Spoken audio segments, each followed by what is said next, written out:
አምባሳደር የሚለው ማዕረግ በመንግስት የሚሰጥ ነው ወይስ ማንም ሰው ሊጠራበት የሚችል ማዕረግ ነው? በሀገሪቱ ትልቁ ርዕሰ ብሔር ነው የሚሰጠው። አንተ ስትሾም የነበረን ስሜት ለማወቅ ነው። እንግዲህ ስሜት ምን ይመስል ነበር ያን ስታቅ? ከእውቀት አኳያ ማውቀው ነገር አለኝ፣ ከክሎት አኳያ ብዙ ማላውቀው ነገር ነበረኝ። አሁን ላይ ጃፓን የነበርኩበት ጊዜና ግብፅ የሄድኩበት ጊዜ የተለያየ ነው። ግብፅ ሲሄድ ኦልሬዲ አምባሳደር ነበርኩ፣ ሚኒስትር ዴታ ሆኜ ሰርቻለሁ። የመጀመሪያውና ሁለተኛው ሙሌት የተሞላው እዛ ያለው ግብፅ ኮሚኒቲ ላይ ፐብሊኩ ላይ የተሰራጨው መረጃ እዚህ ውሃው መሙላት ከጀመረ አባይ ካይሮ ላይ መጉደል እንደሚጀምር ነው የተነገራቸው። ሰው ስጋት ውስጥ ነው ያለው። ደግሞ በደንብ ሄደህ እንዳታስረዳ ብሎክ ትደረጋለህ፣ አክሰስ አይሰጥህም ብዙ። ስለዚህ በጣም መጠንቀቅ ይኖርብኝ ነበረ። 2-3 ጊዜ ፕሬስ ኮንፈረንስ አዘጋጅተን ተሰርዞብናል።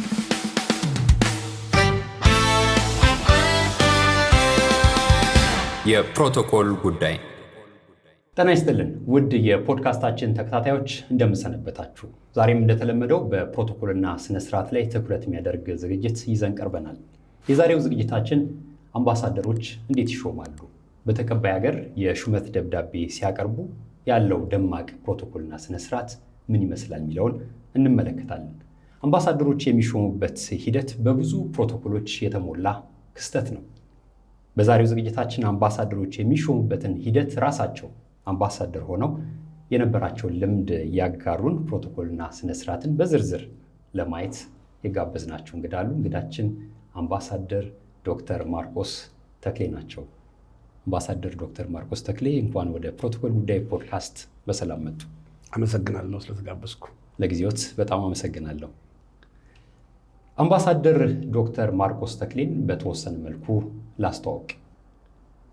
በጃፓን ለ5 ዓመታትና በግብፅ ለ1 ዓመት ተኩል የኢትዮጵያ ባለሙሉ ስልጣን አምባሳደር፣ በአውስትራሊያ በኒውዚላንድ እና በሊቢያ ተቀማጭ ሳይሆኑ በአምባሳደርነት በመሸፈን ነን ሬዚደንት አምባሳደር በመሆን የሰሩ፣ በደቡብ ሱዳን ጁባ የኢትዮጵያ ምክትል የሚስዮን መሪ፣ በስቶክሆልም ስዊድን የኢትዮጵያ ምክትል የሚስዮን መሪ እንዲሁም በኢፌድሪ የውጭ ጉዳይ ሚኒስቴር በሚኒስትር ዴታነት ያገለገሉ፣ በኢትዮጵያ የውጭ ግንኙነት አገልግሎት ማሰልጠኛ ኢንስቲትዩት በዋና ዳይሬክተርነት የሰሩ፣ የዩኒቨርሲቲ ፕሮፌሰር እና የዲፕሎማሲ የፕሮቶኮል አሰልጣኝ፣ የጥናትና ምርምር ስራዎችን የሚያከናውኑ አንጋፋ ዲፕሎማት ናቸው። ለእኔ ደግሞ በግል ወዳጅና ጓደኛዬ ናቸው። ጓደኝነቴ ተጠቅሜ እንግዲህ አንተ ልን ነው አምባሳደር። ተፈቅዶልሃል። አመሰግናለሁ። ፕሮግራማችን በተለያየ ክፍል የተከፈለ ነው። የመጀመሪያው ክፍል አምባሳደር ማን ነው፣ እንዲሁም ደግሞ የአምባሳደርነት ሚና ምንድን ነው የሚለውን የምንመለከትበት ክፍል ነው። አምባሳደር ማለት በአጭር አገላለጽ ምን ማለት ነው? አምባሳደር የሚለውን ቃል ባጭሩ ስንገልጸው የታመነ መልእክተኛ ማለት ነው። የታመነ መልእክተኛ፣ አንድ ንጉሥ ለሌላ ሀገር ንጉሥ የታመነ ቃሉን አስይዞ መልእክት አድርስልኝ ብሎ አምኖ ምልከው፣ የተላከውም ሰው የታመነውን መልእክቱን ለንጉሱ ቀርቦ የሚያስረዳ፣ መልእክቱን የሚያደርስ፣ ከዛም የንጉሱን መልእክት ደግሞ ታምኖ አምጥቶ ተመልሶ ለራሱ ለላከው ንጉስ የሚመልስ፣ ይሄ ነው። ለዛ ነው አምባሳደርነት የታመነ ሰው፣ የሚወደድ ሰው በንጉሱ የሚላከው እና ከዛ ነው የሚጀምረው። ስለዚህ ታማኝ መልእክተኛ ማለት ነው። በድሮ ጊዜ ጀምሮ ዋናው ስራ መልእክት ነው። ቀጥሎ በሂደት ሲያድግ አምባሳደሩ መልእክት ብቻ አይደለም ይዞ የሚሄደው ነው የሚመለሰው። የሄደበትን ሀገር ሁኔታ፣ የኑሮ ሁኔታ፣ ያ ሀገር የእሱን ሀገር ሊወጋ አይወጋም፣ ስልጣኑ፣ ኢኮኖሚው፣ ጦሩ በስቷል አልበዛም የሚለውን ነገር እያየ እያጠና ለሀገሩ መንግስት መልእክት የሚልክ የሚመልስ፣ የሀገሩንም ጥሩ ገጽታ የንጉሱንም ጥሩ ባህሪ በዛ ሀገር ላይ ወስዶ የሚያንጸባርቅ ገጽታ የሚገነባ፣ ቀጥሎም ቀስ እያለ ንግድንም ሌሎች ነገሮችንም እየሰራ እየሰፋ ራሱ አምባሳደር ብቻ ሳይሆን ኤምባሲም ሆነው በተቋም ተደራጅቶ ሌላ ተጨማሪ ዲፕሎማቶችም ከስሩ ያስቀመጠ እየሰፋ የመጣ ተቋም ነው አምባሳደርነት። እንግዲህ አምባሳደር በተላከበት ሀገር ያለውን ሁኔታ እዚያ ያለውን ነገር ገምግሞም ለተላከበት ሀገር ያመጣል ብለህ ነበር። መጀመሪያ አካባቢ እንደው የመሰለል ሌሎች ስራዎችን የመስራት ሚና ነበረው?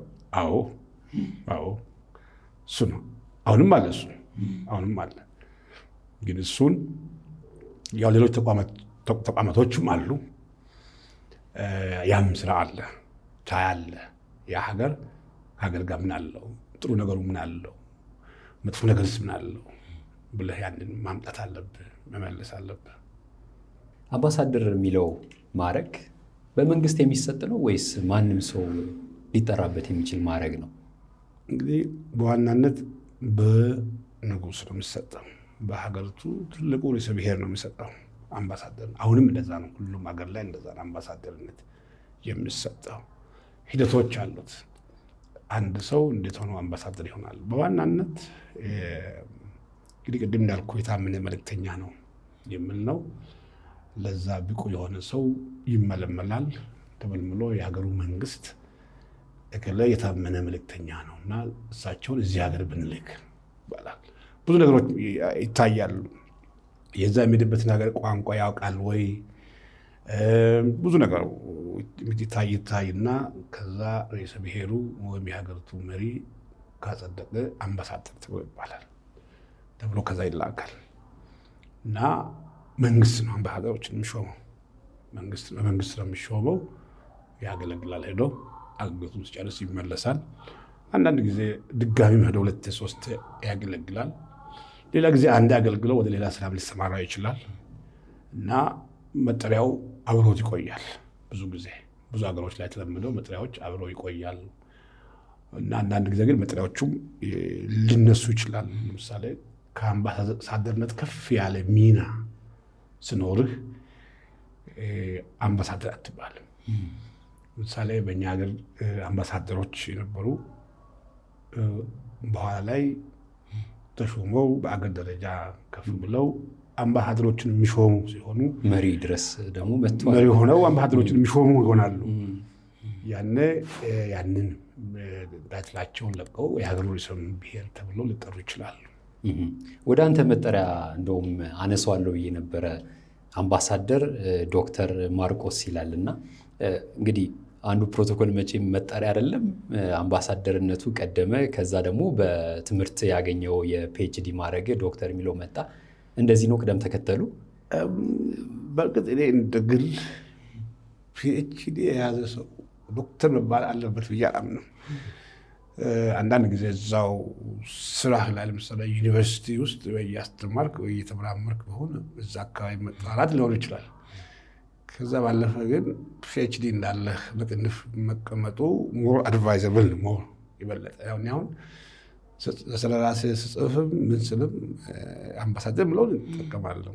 አሁን ያለበትም እዛው አካባቢ ስለሆነ ዶክተር የምትለዋ ነገር ብዙ ጊዜ አልጠቀምም። ግን ብዙ ሰው ሁለቱንም አብሮ የመጥራት ነገር አለ እና ሰው ሲጠራህ አንዳንዱ ደስ ስለተሰኘ ይጠራሃል እና በእርግጥ አጠራሩ ላይ አሁን አምባሳደር ጀነራል የሚባልም አለ፣ አምባሳደር ዶክተር የሚባልም አለ። በተለያየ በየደረጃው ሰዎች አሉ እና ሞር የሚባለው ምንድን ነው?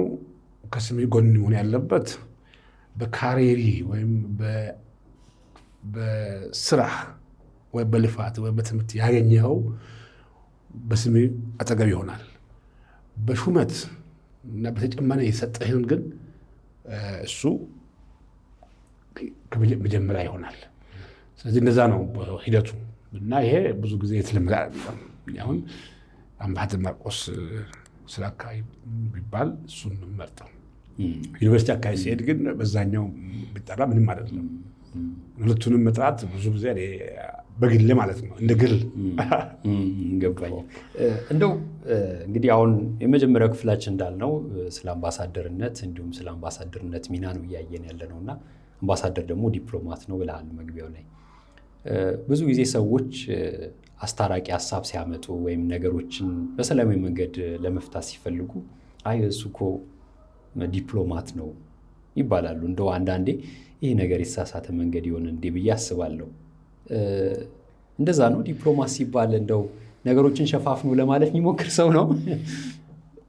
እንግዲህ ዲፕሎማት የሚለው ቃል ወይም ዲፕሎማት ስትሆን ቋንቋ አለ፣ አገላለጽ አለ።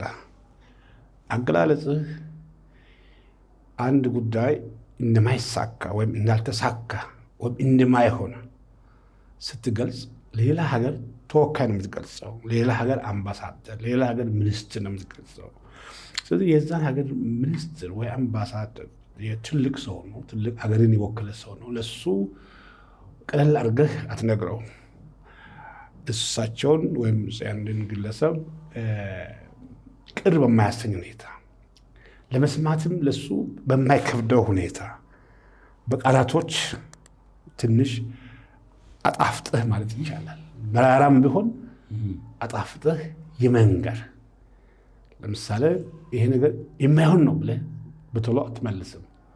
ጥያቄ ከተጠየቅ ይህን ጉዳይ በዚህ ጉዳይ ላይ ኖት ይዣለሁ፣ ለሀገሬ መንግስት አቀርባለሁ ብለህ ትወስዳለህ። እዛው ላይ አይሆንም እንደማይሆን ታውቃለህ።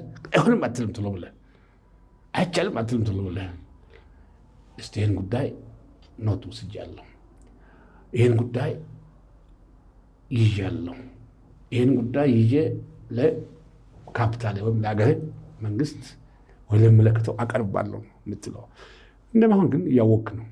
ስለዚህ ይሄ የዲፕሎማሲ አንዱ በቋንቋ ምክንያቱም አንድ ሰው የምትወስደውን መልእክት በደንብ እንዲሰማ እንዲቀበልህ ፕሮቶኮሉን ጠብቀህ ክብሩን ጠብቀህ ነው የምትነጋገረው።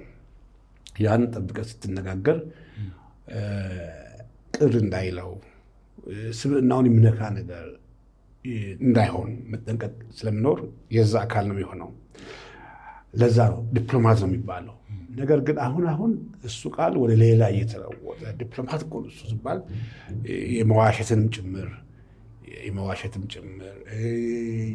ሌሎች ነገሮች እውነታውን እያዩም የመተውን ነገር ወደ ዲፕሎማትነት በተለምዶ የመውሰድ ነገር አለ። ዋናው ምንድን ነው? ዲፕሎማት ሲባል አንድን ጉዳይ አሉታዊም ቢሆን አሉታዊ እንደሆነ እያወቅ ግን አዎንታዊም እንዳልሆነ እያወቅ ለሰውየው ለመስማት ለማዳመጥ መልዕክቱ ለመቀበል በማይቸግረው መንገድ ማለት ነው። ስለዚህ ትልቅ የሆነ የኮሚኒኬሽን ወይም የተግባቦት ክህሎትን የምናሳይበት ጥበብ ነው ማለት ነው።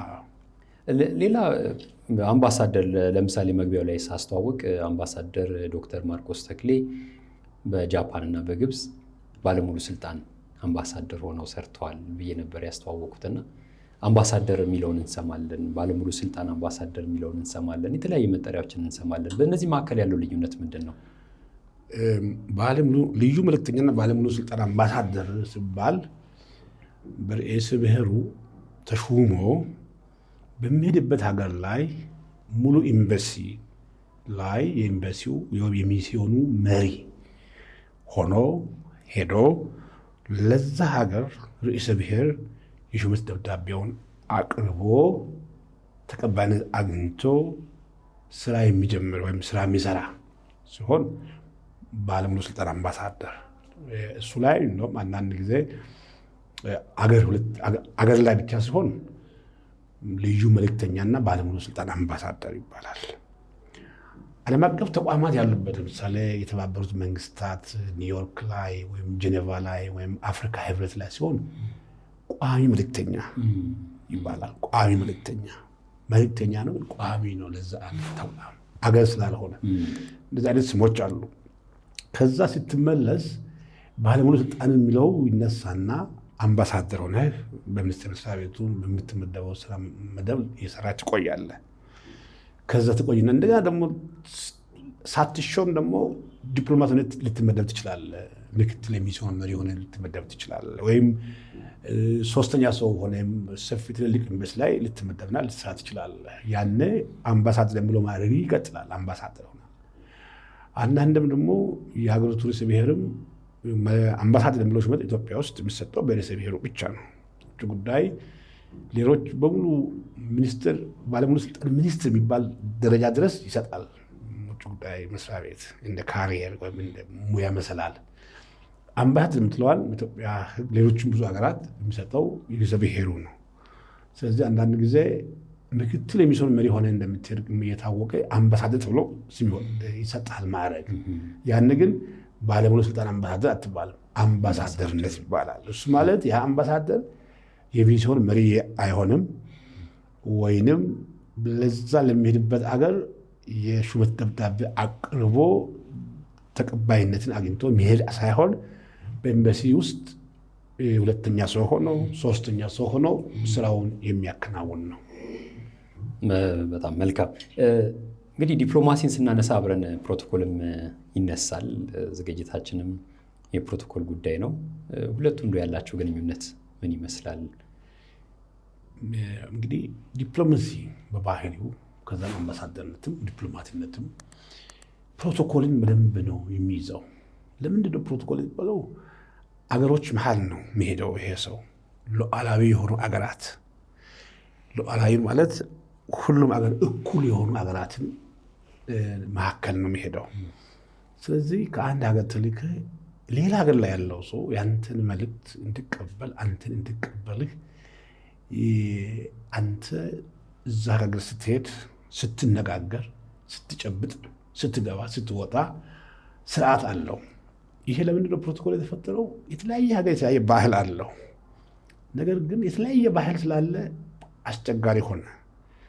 ሲሆን ቀስ በቀስ የአንዱ ሀገር መልእክተኛ ሌላውን ሀገር ንጉሥ፣ የሌላውን ሀገር ሚኒስትር በንግግሩ፣ በአኳኋኑ፣ በባህሪው እንዳያስከፋ፣ ካስከፋ ደግሞ የተላከው መልእክት ዋጋ ያጣል፣ ስም ያጣል። ስም እንዳያጣ ያ ፕሮቶኮልን ትከተላለህ። ፕሮቶኮል የሚለው ቃል መነሻው ምንድን ነው? አንድን ጉዳይ እንደ ማተም ነው። ያን የምትወስደው መልእክት ትክክለኛ መልእክት እንደሆነ ማሳያ ነው። በስርዓት ነው የምታቀርበው። ትገናኛለህ፣ ትጨባበጣለህ፣ ቀድመ ትቀመጣለህ፣ ትነጋገራለህ፣ ትሰጣለህ። እንዲሁ መንገድ ዝም ብለህ እንደንትን የምታደርግ ከሆነ ያ መልእክት ክብደት ያጣል። ስለዚህ ፕሮቶኮል ለዛ መልእክተኛ ለታመነው መልእክተኛ ሲወስድ ያ መልእክቱ ክብደት ያለው መልእክት ነው፣ የታመነ መልእክት ነው፣ የሀገር መሪ የላከው መልእክት መሆኑን ማሳያ ስርዓት አለው። ያንን መልእክት ወስደህ ስትሰጥ ልክ አሁን ሃይማኖታዊ ስርዓቶች አሉ። ስርዓት ይዘህ ነው ያንን ነገር ድልበር የምታደርገው። ሌሎቹም በባህላዊም ስርዓቶች አሉ። አንድ ነገር ያንን ነገር በክብር ወስደህ ለመስጠት ነው እና የተገናኘ ነው ከፕሮቶኮል ጋር። አንድ ሰው ቀድመህ ገና ስታገኘው ሌላ የግል ጉዳይ ነካክተህ ወይስ ለሀገሩ መጥፎ ነገር ተናግረህ ሌላ እሱ ደስ የማይሰኝበትን ጉዳይ ከተናገርክ በኋላ ቀጥለህ መልእክት ይሄ ነው ብለህ ብትል ኦልሬዲ ያ ሰውዬ ቀድሞውኑ ቅር ስለተሰኘ ያንተን መልእክት በደንብ ሊሰማው አይችልም። ወይንም አንተ መልእክት ይዘህ ልትሰጥ ወስደህ አንተን ቀድሞ እሱም የማይሆን ነገር ባህልህን፣ ማንነትህን፣ ክብርህን የሚነካ ነገር ከተናገረ ኦፌንድድ ትሆናለህ፣ ቅር ትሰኛለህ። ቅር ከተሰኘ ደግሞ ያንን የተባለው መልእክት በትክክል መልእክቱ ሳይዛነፍ ማቅረብ ትቸገራለህ። ስለዚህ መልእክቱ ሚዛን ያጣል፣ ክብደት ያጣል። ለዛ ነው ፕሮቶኮል የሚያስፈልገው። ተመልካቾቻችን፣ ይህ የፕሮቶኮል ጉዳይ ፖድካስት ነው። ክፍል 1 ላይ ትኩረት ያደረግነው አምባሳደርነት ምንድን ነው ሚናውስ በሚለው ላይ ቆይታ አድርገናል። ከአምባሳደር ዶክተር ማርቆስ ተክሌ ጋር ያለን ቆይታ ይቀጥላል። አብራችሁን ቆዩ። ወደ ክፍል 2 እንለፍ። ክፍል 2 ላይ እንድናይ የፈለግኩት አምባሳደሮች የሚመረጡበትና የሚሾሙበትን ሂደት እንድናይ ነው። እንደው አንድ አምባሳደር ከሚመረጥበት ጊዜ ጀምሮ እስከ መሾም ያለውን ሂደት እስቲ እንደው በሂደቱ ውሰደን። ወል እንግዲህ እዚህ ላይ እኔ የራስን ስለማቅ መጀመሪያ እንግዲህ አንድ ሰው አምባሳደርነት ሹመት ነው። በሁለት መንገድ ይሾማል። አንደኛው በሙያ መሰላል ዲፕሎማት ሆኖ የቆየ ሰው ይሾማል። ብዙ አገር ላይ የተለመደ ነገርም አለ እሱ። ሁለተኛ የሀገሩ መንግስት ርዕሰ ብሔር ከተለያየ ሙያ ከግልም ሴክተር ሊሆን ይችላል፣ ከሌላ ስራ ከዩኒቨርሲቲ ከሌላ ሹመትም ላይ ሊሆን ይችላል፣ ከክልልም ሊሆን ይችላል። አንድን ሰው በፖለቲካው የታመነን ሰው ያንን ሀገር የሚገዛ ገዢ ፓርቲ መንግስት ለአምባሳደርነት እጩ ያደርጋል። እንግዲህ አምባሳደር እጩ ነው የምትደረገው። እንግዲህ እጩ ሲደረግ መጀመሪያ ድሮ እኛ ስንሾም ከነበረው ሁኔታ መጀመሪያ የምድር ባለው የተስማምነት የሚባል ነገር አለ። ተስማምነት ጥናት ይባላል። ለቦታ ይሆናሉ የሚለው ማለት ነው። ተስማሚ ነው ወይ አምባሳደር ለመሆን ከሙያው አኳያ፣ ከባህሪው አኳያ፣ ከስነ ምግባሩ አኳያ ለሀገሪቱ የታመነ ነው ወይ ተብሎ ይጣራል። ሲጣራ ለአንተ አይነገርህም፣ ይፋም አይደረግም። ተጣርቶ ተስማሚ መሆኑ ከተረጋገጠ አቶ እከሌ በአምባሳደር ተሾሟል ይባላል። ተሾመ ማለት ነው። ከተሾመ በኋላ ደግሞ ከተሾሙ ሰዎች ውስጥ የት ሀገር ይሄዳል የሚለው ይሰራል። ለዛ ሀገር ሊኖር የሚችለው ቅርበት፣ ምሳሌ እዛ ሀገር ላይ ተምረህ ከሆነ የዛ ሀገር ቋንቋ የምታውቅ ከሆነ በሃይማኖት ከዛ ሀገር ጋር የምትቀራረብ ከሆነ የተለያዩ ነገሮች ይታያሉ። ይታዩና እከሌ ለዚህ ሀገር እከሌ ለዚህ ሀገር ተብሎ ደግሞ ሀገር የምትመደባለህ። ይህን የሚያደርገው ውጭ ጉዳይ ሚኒስቴር ነው። በብዙ ጊዜ የምንሰማው ዜና ላይ ነው። ይህን ያህል ቁጥር ያላቸው ሰዎች ለአምባሳደርነት ቀረቡ። ከዛ ያንን ሀገር ከተመደብኩ በኋላ ለየሀገራቱ ይላካል። እከሌን አምባሳደር አድርገን ለመሾም ፍላጎት አለን እና እንደምትቀበሉ አረጋግጡልን ተብሎ የአግሪማ ጥያቄ የተቀበሉን ጥያቄ ይቀርባል ለየሀገራቱ። ከዛ ሀገራቱ ደግሞ ያንን ሰው አብሮ የሰውየው ግለ ታሪክም ታይዘው ይላካል። ሰው ያ ሀገር ግለ ታሪኩን ያይና ሰውየውን ያይና ምንድነው ከዛ ሰዎች እዚህ ሀገርም ያለ ኤምባሲ የዛ ሀገር ደግሞ ሰውየው እሱ ምን አይነት ነው ማን ነው ለእኛ ሀገር ይሆናል ወይ ተብሎ ይጣራል። ይጣራና ተስማሚነቱን ቶሎ ይመልሱ አሉ። ምልኩ በግለ ታሪክና የአንድ አጠቃላይ ባህሪ ቶሎ የሚታወቅ ከሆነ ቶሎ የማይታወቅ ከሆነ ትንሽ ጊዜ ይወስዳል። ጊዜ የሚወስዶ የሚታመንና ምስክርነት የሚሰጥ ሰው ፈልገው ኤምባሲም በምንም አጣርተው ከዛ አግሪማይ ወይም ስምምነታቸውን ይገልጻሉ። እዚህ ላይ ደግሞ አንዳንዶቹ ይሄ ሰውዬ ተስማሚ አይደለም፣ የተለያየ ምክንያት ይኖራቸዋል። የተለያየ ብዙ ምክንያቶች ይኖራቸዋል። ከዚህ በፊት ያለህ ንግግር ሊሆን ይችላል። በማህበራዊ ሚዲያዎች ላይ ያሰራጨኸው ጽሁፍ ሊሆን ይችላል። ከዚህ በፊት ደግሞ የመንግስትንም ስራ እየተወጣ ኃላፊነትንም እየተወጣ ግን ያንን ሀገር ቅር አሰኝተህ ሊሆን ይችላል። ምክንያቱም ብዙ ነው የሚሆነው። ግን በዛ ምክንያት ዝም ይላል። አንቀበልም አይልም። ዝም ነው የሚለው። ዝምታውን ከጊዜ አኳያ ትመዝንና አልተቀበሉትም ብለህ ትቀይራለህ። እጩውን ሌላ ሰው ትልካለህ። ያኛውን ሰው ሌላ ሀገር ደግሞ ትልካለህ። ስለዚህ መጨረሻ ላይ የአምባሳደሮቹ ተቀባይነት ማግኘታቸውን ሲረጋገጥ ይጠራሉ። ይጠሩና በይፋ ከርዕሰ ብሔሩ የሹመት ደብዳቤ ይቀበላሉ። የሹመት ደብዳቤ ርዕሰ ብሔሩ ጋር ቀርቦ ሁሉም ሰው ይቀበላል ማለት ነው። ያን ከተቀበለ በኋላ እንግዲህ ተቀብለዋል፣ ጉዞ ነው የሚደረገው ወደዛ ሀገር።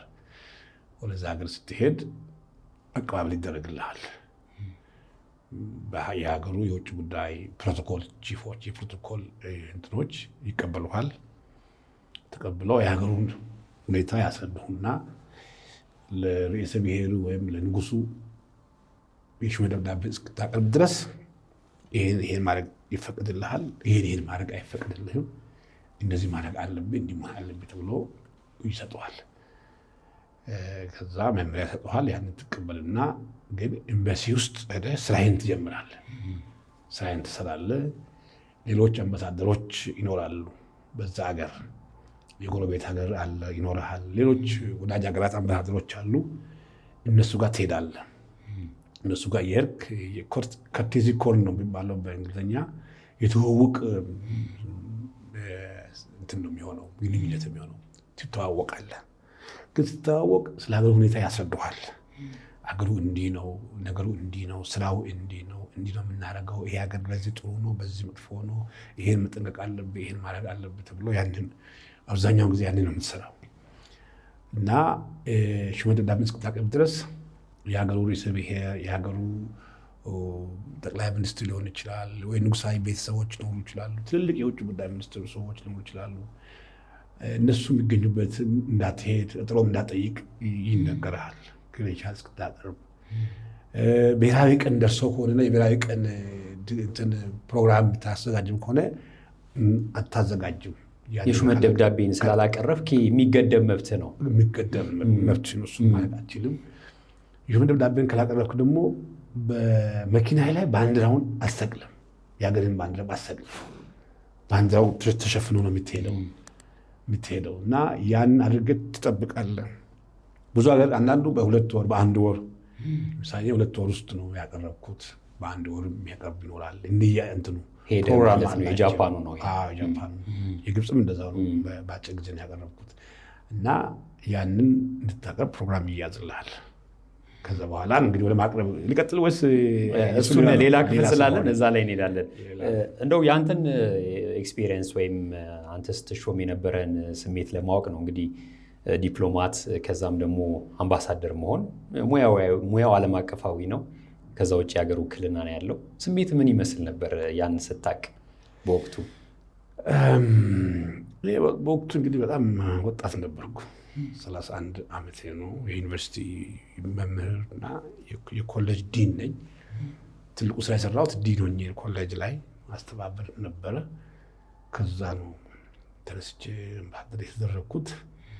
በወቅቱ ስሜትህ ያው ደስ ይልሃል። አምባሳደር መሆን ሙያውን ስለማስተምርና ሙያውን እንደ ዩኒቨርሲቲ ውስጥ ማስተምረው ሙያ ዲፕሎማሲና ዓለም አቀፍ ግንኙነትም ስለሆነ ከእውቀት አኳያ የማውቀው ነገር አለኝ። ከክሎት አኳያ ብዙ ማላውቀው ነገር ነበረኝ።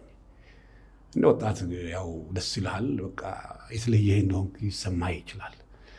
እና ጃፓን ከሄድኩ በኋላ ግን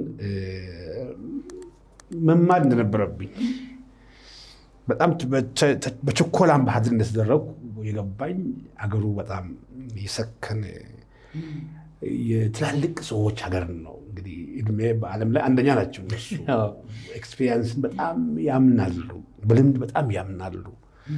55-60 ዓመት የሆናቸው ናቸው አምባሳደር የሚሾሙት እዛ ሀገር። 31 ሲሆን የነበረው ዋካይ ስጎይ ዋካይ የሚገርም ነው። በጣም ያንግ ነው እኮ አምባሳደር ሆኖ የሚለው ነገር ያስጨንቀኝ ነበር በአንድ መንገድ። በሌላ መንገድ ደግሞ በቃ እኔ ያንግ የተለየሁ ብዬ የምልህ ነበር። እና እሱ ላይ ምንድነው የተማርኩት? በደንብ መማር እንዳለብኝ። መማር ስትል ከእውቀት አንጻር ነው ከልምድ አንጻር? ከክህሎትና ከልምድ አኳያ ብዙ ነገር ከሲኒየሮቼ እዛ ከነበሩት መማር እንዳለብኝ ተረዳውና ራሴን ትንሽ አረጋግቼ በደንብ መማር ጀምሮ ከመጀመሪያው 2 ዓመት በጣም አስቸጋሪ ነበረ። አምባሳደር ብለህ ስትሄድ ሰዎች ይጠራጥረዋል ቀድመው ካላገኙ በስተቀር። አንዳንድ ጊዜ እዛው ጉግል አድርገው ቼክ ያደርጋል ነው ራሱ ነው ይሉሃልና ያ ቻሌንጅ ነበረ። ግን የመጀመሪያው 2 ዓመትን በመማር አሳልፌያለሁ። ግን የቀጥለው ያለው 3 ዓመት ግን ብዙ ስራ የሰራሁበት ነበረ ጃፓን እና በዛ ነው ማስታውሰው። ጃፓን እንግዲህ ከዚህ ቀደም ሬዲዮም ላይ የፕሮቶኮል ጉዳይ በሚሄድበት ወቅት እንግዳ አድርጌ ያለው በተለይ እዛ አካባቢ ያለውን ባህል፣ ስነስርዓት፣ ፕሮቶኮል ምን ይመስላል? አንተስ ምን አጋጠመ? እንደውም አስታውሳለሁ በጃፓንኛ ሁሉ ሰላምታ አቅርበህ ስንሰናበትም በስምን የተሰናበት ነው በረፍት በመጣ ወቅት። ጃፓኖች እንዳልከው በእድሜ ያምናሉ፣ በልምድ ያምናሉ። እንደው አንተን ለመቀበል ተቸግረው ነበር መጀመሪያ አካባቢ? ወጣት ነኝ ብላል 31 ዓመት አስታውሳለሁ የሄድክበትንም ጊዜ። እንግዲህ የኔ የስምምነት ጥያቄ ተልኮ እያለ የኔ ፒኤችዲ አዲስ አበባ ዩኒቨርሲቲ ስማር የኔ አማካሪ እና በጣም የቅርብ ወዳጄ የነበረ ፕሮፌሰር ካሳሁን ነፍሳቸውን ይማራቸው እና እሳቸው ነበሩና እዚህ ያለ ሀገር ያለ ሰው እሳቸውን ሄዶ ጠይቋል። ሪፈረንስ ላይም ስላለ በሪፈረንስ ላይ ስላለ ይሄ ሰውዬ በጣም ወጣት ነውና ለምንድን ነው ኢትዮጵያ መንግስት አምባሳደር አድርጎ መላክ የፈለገው ብሎ ሁሉ ጠይቀዋል። ከዛ እሱ አይ ልጁ እንዲህ ነው ሰርቷል፣ እንዲህ ሆኖም ሰርቷል፣ በደንብ ነው የማውቀው፣ አስተምሬዋለሁ፣ አማካሪው ነኝ የፒኤችዲ ብሎ እሱ እንግዲህ በጥሩ መንገድ እንዳስረዳ ሰምቻለሁ። እና እንዳልኩህ በኋላ ቆይችን ሰማሁት እሱ ቴስቲሞኒያል ከተጠየቁት አንዱ ፕሮፌሰር ካሳሁን ነበሩ እና ለዛ እንደዚህ አይነት ነበራቸው ለመቀበል እና ሁሉም እንደዛ ነው የሚያደርገው። ሲቀበል ቼክ ያደርጋል ማን ነው ተብሎ ነው። እኛም እንደዛ የምናደርገው እኛም ሀገር ስንቀበል ሌላ ሀገር አምባሳደር ምሳሌ የሚመጣበት ሀገር ካለ ይህን ሰውዬ እንዴት ነው እስቲ ተብሎ ከዛ ነው ስምምነት የሚላከው። ብዙ ጊዜ እዛ ሀገር ያለ ኤምባሲያችን ያሉ ዲፕሎማቶች አጥንተው ይልካሉ። ፖዚቲቭ ብዙ ጊዜ አብዛኛው በጣም ሬር ነው የምትከለክለው። በጣም የሀገርን ብሔራዊ ጥቅም የነካ የሀገርን ክብር የነካ እና ከመጣም ከስራ ይልቅ ሌላ ጉዳት ያደርሳል ብለህ የምታስበውን ሰው ነው ላለመቀበል የምታንገራግረው ብዙ ጊዜ። እንግዲህ አንተ በተለይ ከዩኒቨርሲቲ ሄድከው አስተማሪም ነበርክ በዛን ወቅት ያው ብዙ ዝግጅት እንደምታደርግ በተለይ በንባብ ብዙ እንደምትዘጋጅ ገምታለሁ። ጃፓን ላይ ደግሞ እንደ እድል ሆኖ ብዙ የተጻፉ መጽሐፍት አሉ። ጃፓን እንደምንሰለጠነች ሌሎችም አሉ። እዛ ላይ ያነበብከው ታሪክ የእኛ ሰዎችም ሬዲዮ ላይ በነበረንም ውይይት አንስተዋል። እንደውም ጃፓናይዘርስ የሚባሉ ጃፓን ተምሮ የመጡ እዚህ ኢትዮጵያ ከጃፓን ትማር ብለው ብዙ ቁጭት የነበራቸው ሰዎችም ሁኔታ አለ። ያን ሁሉ ይዘህ ስትሄድ እዚህ ያነበብከው እዚህ በንባብ ያለ ልምድና ኦን ዘ ግራውንድ ወይም እዛ መሬት ላይ ያገኘው ነገር ምን ይመስል ነበር? እንደውም ከነበርኩት በላይ ነው ያነበብነው። አብዛኛው እኛ በ30ዎቹ ጃፓናይዘርስ የተባሉ ኢትዮጵያውያን በተለይ ኃይለ ሥላሴን ጨምሮ የጃፓን ሜጂ ሬስቶሬሽን ባለ ጃፓኖች በሜጂ ጊዜ ሜጂ ባል ንጉስ ነበራቸው። በ1860ዎቹ ነው የጀመሩት ይሄ ሜጂ ሬስቶሬሽን። እሱ ነው ጃፓንን በቴክኖሎጂ እንድታደርግ ያደረገው። ጃፓኖች በ30ዎቹ በጣም ሄደዋል። ሁለተኛ ዓለም ጦርነት ያደቀቃቸው እንጂ በጣም ብዙ ነበር የሄዱት እና ያንን ነበረውን እኛ ያነበብ ነው። 60ዎቹ ላይም ከበደ ሚካኤል የተጻፉትንም ያነበብ ነው። በኋላ ግን ከዛ በላይ አድቫንስድ ናቸው። 100% የተማረ ህብረተሰብ ነው። በጣም ዲስፕሊንድ ናቸው። በእርግጥ የቋንቋ እንትን አለ። ሁሉንም ቴክኖሎጂያቸውንም ቢሆን በራሳቸው ቋንቋ ነው የሚጽፉት። እንግሊዝኛም አለና ከዛ በጣም ጥልቅ ነው፣ ሰፊ ነው ያለፉበት ታሪክ። ሁሉ ነገራቸው የተሰነደ ነው እና ብዙ ነገር ነው የምትማለው እና ከዛ ወደ ቅድም እንደ መግቢያ ላይ እንዳነሳሁልህ በልምድ ያምናሉ፣ በሩጫ ያምኑ። አንድ መስሪያ ቤት ላይ አንተ ያለበት ደረጃ እና ቀጥሎ ያሉት 2-3 ደረጃዎች ክፍት እንኳ ቢሆኑ ለዛ ብቁ ነህ ብለው በልምድ ካልዳበቅ አይሰጡም። ጠብቅ ነው ብሎ ጊዜ ማቹሪቲ ነው። ጊዜ ማቹር ያደርጋል። ጊዜ ያስተምራል። በቆይታ ትማራለህ። በዛ ያምናሉ። ሲኒየሪቲ አብሮ ነው፣ ልምድም ምንም አብሮ ነው የሚሄደው ወደ ላይ እና ያንን በደንብ ተምሬያለሁ። ከዛ ለዛ ላይ አሁን ብዙ ጊዜ ልምድ ላይ ኤክስፒሪየንስ ላይ በጣም ትልቅ ክብር አለኝ። ምንም እንኳ በዛ በወጣትነት ዘመኔ ወቅት ያው እኔ ዩኒቨርሲቲ አስተማሪ ሆኜ አንብቤ ያለው እውቀቱ አለኝ ብልም ለእንደዚህ አይነት ስራ ግን ክህሎትና ልምድ በጣም ያስፈልጋል። አሁን እኔ ጃፓን የነበርኩበት ጊዜና ግብፅ የነበርኩበት ጊዜ የተለያየ ነው። እሱንም እንድታነሳው ፈልጌ ነበር። ሁለቱን እንደው በንጽጽር ወደ የሚቀጥለው ከማለፋችን በፊት እና ግብፅ ሲሄድ ኦልሬዲ አምባሳደር ነበርኩ። ሚኒስትር ዴታም ሆኜ ሰርቻለሁ።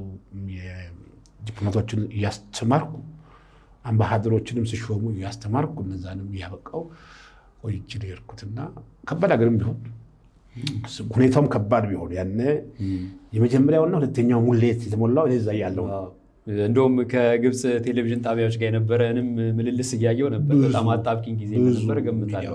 ውሃው ግብፅ ኮሚኒቲ ላይ ፐብሊኩ ላይ የተሰራጨው መረጃ በመንግስት ሆን ተብሎ እዚህ ውሃው መሙላት ከጀመረ አባይ ካይሮ ላይ መጉደል እንደሚጀምር ነው የተነገራቸው። ሰው ስጋት ውስጥ ነው ያለው።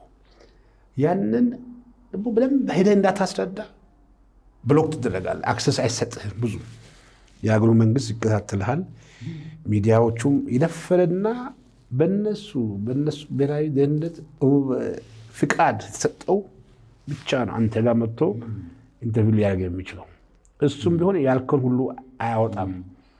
ካልካት ውስጥ በተለይ ደግሞ የሆነች ነገር የምትሳሳተው ነገር ካለ ያችን አጉልቶ ያወጣል ለእነሱ የሚጠቅም መልኩ። ስለዚህ በጣም መጠንቀቅ ይኖርብኝ ነበረ በዛና 2-3 ጊዜ ፕሬስ ኮንፈረንስ አዘጋጅተን ተሰርዞብናል። ምሰርዘው ሆቴሉ ነው ምሰርዘው። ለምሳሌ እናዘጋጃለን። ሆቴሉ ልክ መጨረሻ ሰዓት ላይ 1 ሰዓት ሲቀረው ተከልካይ እኛ አንችል ብለዋል። ምን ሲባል ምክንያቱ አይነግሩም። ስለዚህ አንድ ተማርንና ለሶስተኛ ጊዜ ምን አደረግን? ኤምባሲያችን አጠገብ ባለ ቡክ አደረግን፣ ሆቴል ማለት ነው ፕሬስ ኮንፈረንሱ። ከዛ አደረግንና ልክ 1 ሰዓት ሲቀር ጋዜጠኞቹን ወደ ኤምባሲ አስገባናቸው። ሆቴሉ 1 ሰዓት ሲቀረው ወደዚህ ነገረን። ይሄን የምናውቅ ነበር። ከዛ ቀድሞ ኤምባሲ ነው ብንል ጋዜጠኞቹ እንዳይገቡ ያደረጉ ነበረ። ከዛ ጋዜጠኞቹ ኤምባሲ ነው አድርገን በኤምባሲ ግቢ ውስጥ ፕሬስ ኮንፈረንስ አካሂደናል። ከባድ ጉዳይ ነበር። አንድ ለፓብሊኩ መግለጽ ነበረበት እና ልምድ ሲኖርህ ብዙ ነገሮችን እየተማርክ ትሄድና የተሻለ ትሰራለህ እና ጃፓን ላይ የምትችለውን ያህል ትሰራለህ። ዲፕሎማሲ ከግል ተቋማት ጋር ከምን ጋር በሰፊው ነው የምትሄድበት። ግብፅ ላይ ግን መንቀሳቀስ አትችልም። ብታገኘው አንድ ምክትል ሚኒስትር አለ፣ እሱ ጋር ብቻ ነው የምትሄደው። እሱ ነው የምጠራህ ሁሌ። እዚህም አንድ ነገር ከወጣ ሚዲያ ላይ አንድ ነገር ከወጣ እሱ ብቻ ነው የምጠራህ። እሱ ጋር ብቻ ነው። እሱ 5 ሰው አስቀምጦ ነው የሚያነጋግርህ። አንተ ዲፕሎማቶችን ይዘህ የምትሄደው ተጠንቅቀህ ነው የምታወራው እና በዛ በጣም የተገደበ ነበረ እና ብዙ ማያላውስ ጊዜ ነበረ የነበረኝ ግብፅ ላይ። ጥሩ ነው። እንግዲህ ሌላው ቀደም ሲል አንስታል የዲፕሎማቲክ ግንኙነት የሚመራበት የራሱ የሆነ ዓለም አቀፍ ስምምነት አለ፣ የቬና ኮንቬንሽን የምንለው። እዛም ላይ በተወሰነ መንገድ ቅድም አንስታል ይሄ ስለ አግሬማ። ምናልባት ይህም ፕሮግራም የሚከታተሉ ተመልካቾቻችን አግሬማ ምንድን ነው ወይም ደግሞ ዝርዝር ነገሩ ምንድን ነው ቢሉ እንደው በአጭሩ አግሬማ ምንድን ነው፣ ለምንስ አስፈለገ፣ ሌሎችም ደግሞ እናነሳለን ከዚህ በኋላ። አንደኛ የሚያስፈልገው ምክንያት አንድ ሰው አምባሳደር ሆኖ እዛ ሀገር ሲሄድ ያ ሰው በዛ ሀገር ልዩ መብቶች አሉት። አይከሰስም። በዛ ሀገር ፍርድ ቤት አይዳኝም። መገደብ የማይችል መብት አለው እና እንደዛ አይነት ሰው ወደ ሀገር ሲመጣ ማንነቱን በደንብ ማወቅ አለብህ። በደንብ ሪከርዱን፣ ግለ ታሪኩን በደንብ ማወቅ አለብህ። አውቀህ እንደምትቀበል መመለስ አለብህ። ሌላ ደግሞ ያ ሰው የዛን ሀገር ከዚህ በፊት የዛን ሀገር ጥቅም የጎዳ ነገር የሰራ ሊሆን ይችላል። ያንን ሀገር በተለያየ መንገድ እንግዲህ ጥቅም ጎዳ ሲባል ምንድን ነው? አንዳንዱ በስነ ምግባር የሚጎዳ አለ፣ በመጥፎ ስነ ምግባር። አንዳንዱ ግን ለሀገሩ ጥቅም ስል በዛ ሀገር ደረጃ ጥቅማቸውን ሊጎዳ ይችላል። ለምሳሌ አምባሳደር ብትሆንም አንዳንድ ጊዜ መረጃዎችን መሰለልም ይኖርብሃል። ለሀገር ጥቅም ስትል አንዳንድ ሰዎችን ትሰራለህ። በዛ ምክንያት ልምብል ሊሆኑ ይችላሉ። ሌላ ጊዜ ደግሞ ሌላ ሀገር ላይ በሰራህበት ጊዜ በነበረ ስነ ምግባር ሊሆን ይችላል። አንዳንድ ጊዜ በስምም ሊሆን ይችላል። እንደዚህም ኬዞች አሉ። ለምሳሌ ካልቸራል ሾክ ይባላል። ለምሳሌ የአንተ ስም እዛ ሀገር ላይ መጠሪያ ማለት ነው። ማርቆስ ስምህ እዛ ሀገር ላይ በሀገሩ ቋንቋ ትርጉሙ እንግዲህ ተቀባይነት ማይኖረው በዛ ሀገር ቋንቋ ካልሆነ በጣም አስቸጋሪ ነው። አሉ እንደዚህ አይነት ኬዝ ሆኗል። አንድ ኬዝ ሆኗል። አንድ እንግዲህ በእኛ ኬዝ ነው፣ ሌላ ሀገር ነው እና ሁለት ሀገሮች ናቸው እና አንደኛው ሀገርም አምባሳደር ላከ። ከዛ ፕሮፋይሉ እና ስሙ ስቀር ያ ስም በዛ ሀገር ቋንቋ ትርጉሙ ከባድ ነው። ከዛ ፕሮቶኮል ሺፉ ዲክላይን አደረገ። አገር አላከም፣ ስምምነቱን አልመለሰም። ጠበቁ እና አንዳንድ ጊዜ አትጠይቅም፣ ብዙ ጊዜ አብራር አትለውም ካላከልህ። ግን አንዳንድ ጊዜ ትጠይቃለህ። ስትጠይቅ በኢንፎርማሊ መንገድ ይነግሩሃል። ከዛ ፕሮቶኮል ቺፉ ምን አለ ለንጉሱ ይህንን ስም በሹመት ደብዳቤ ቀን ምን ብዬ ላቅርብ? እንዴት ብዬ ላቅርብ? ስሙ በዛ በአንተ በሀገርህ አበበ ጥሩ ስም ነው። በዛ ሀገር ግን በሚታወቅ ሰፊው የሚናገር ቋንቋ በንጉሱ በሚናገረው ቋንቋ ያንተ ስም በጣም ሌላ ትርጉም የሚሰጥ ሆነ። ስለዚህ ምንም ባላጠፋው መንገድም በስም ምክንያትም ልትከለክል ትችላለህ እና ብዙ ምክንያቶች አሉ። ለዛ ምንድን ነው የሚደረገው? ስምምነት ዝም ከተባለ ብዙ ጊዜ አትጠይቅም፣ ገፍተህ አትጠይቅም። እንዲሁ አንዳንድ ጊዜ በፕሮሲጀራቸው እያጠኑ ጊዜ ሊወስድባቸው ይችላል። አንዳንድ ዝም ካሉህ በቃ ቀስ ብለህ ትቀይራለህ እና ስምምነቱ በጣም ወሳኝነት አለው። እኛም ሀገር እንደዛ ነው። እኛም አሁን ሌላ ስንቀበል እንደዛ ነው። እንደዛ ብዙ ጊዜ ማንመጣው ምንድን ነው ተብሎ እስቲ አስተያየትም ከዚህም ከኤምባሲም ተሰብስቦ ከዛ ታይቶ ነው የሚደረገው።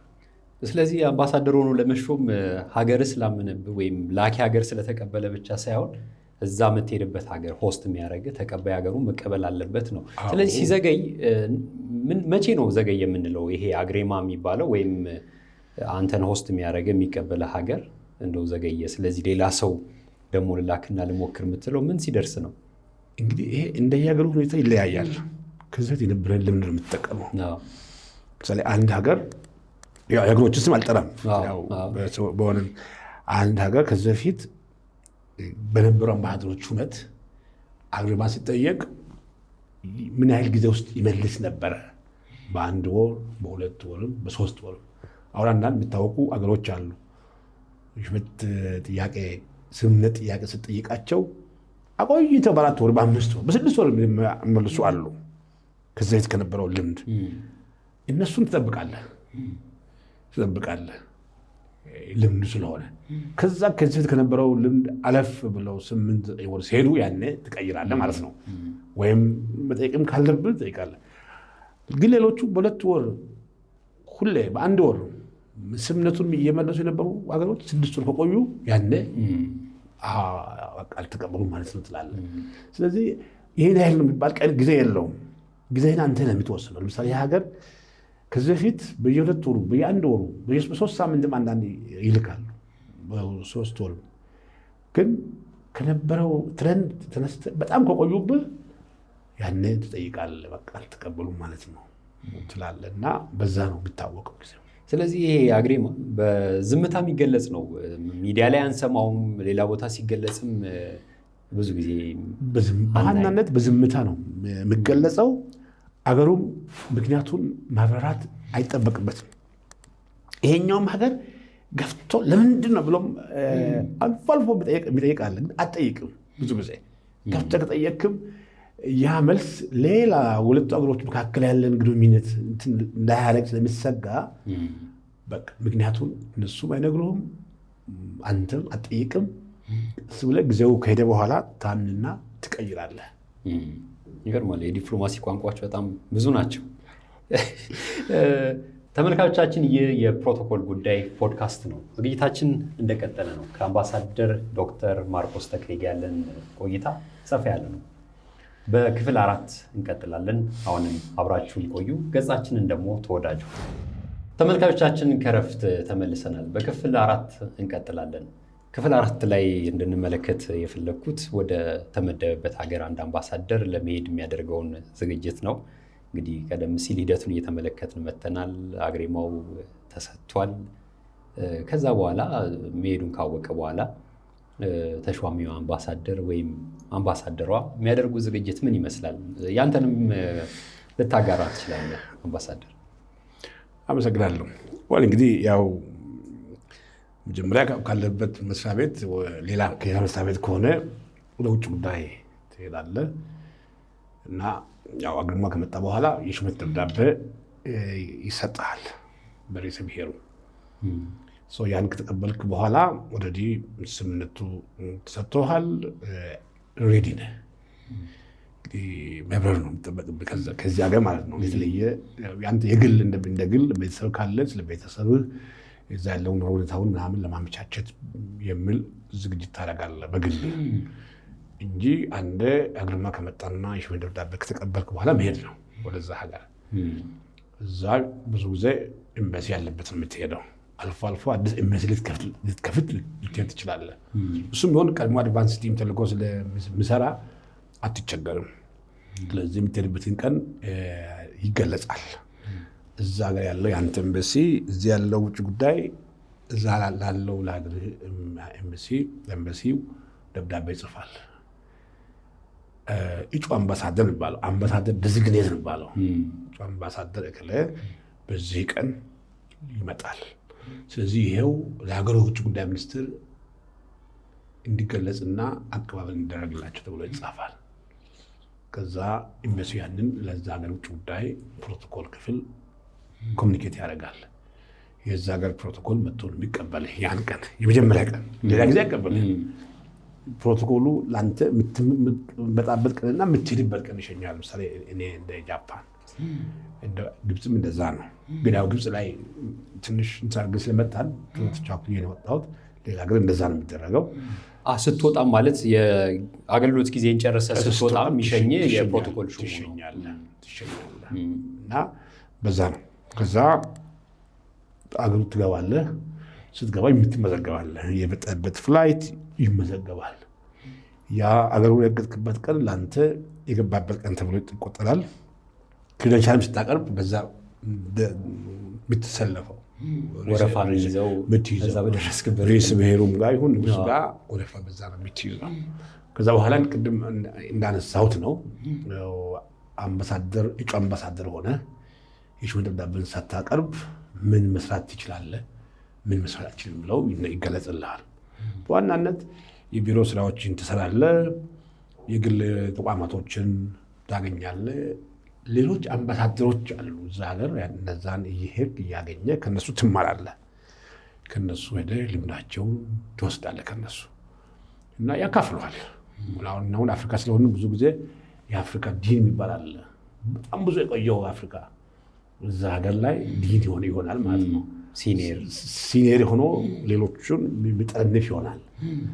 መጀመሪያ እሱ ጋር ነው የምትሄደው፣ ከሱ ነው የምትጀምረው። ቀጥለህ ሁለተኛ ቆይታ ያለው እንደዚህ ያልክ ታዳረሳቸዋል። ስታገኝም በዛ ኦርደር ነው ብዙ ጊዜ ማለት ነው። እሱም ፕሮቶኮል አለው። አንዳንድ ጊዜ ግን ያው አንዳንዱ ቢዚ ሲሆንብህ ያኛው ቶሎ ይምሰጥ ያለ ለምሳሌ። ግን እዛ ላይ ደግሞ ብዙ ጊዜ ጎረቤት ሀገሮች አሉ። ታዲያ የጅቡቲ፣ የኬንያ፣ የደቡብ ሱዳን፣ የሶማሊያ ሲሆን እነሱ ግን መሰጣቸዋለህ። ያው የጋራ ጉዳዮች ስለሚኖሩ እዛ ሀገር ላይ የሚሰሩ። ስለዚህ እንደዛ እያደረግህ ከእነሱ እየተማርክ ትቆያለህ። ከዛ በኋላ በዋናነት ውጭ ጉዳይም የተወሰነ ክፍል ብቻ እንድታገኝ ይደረጋል።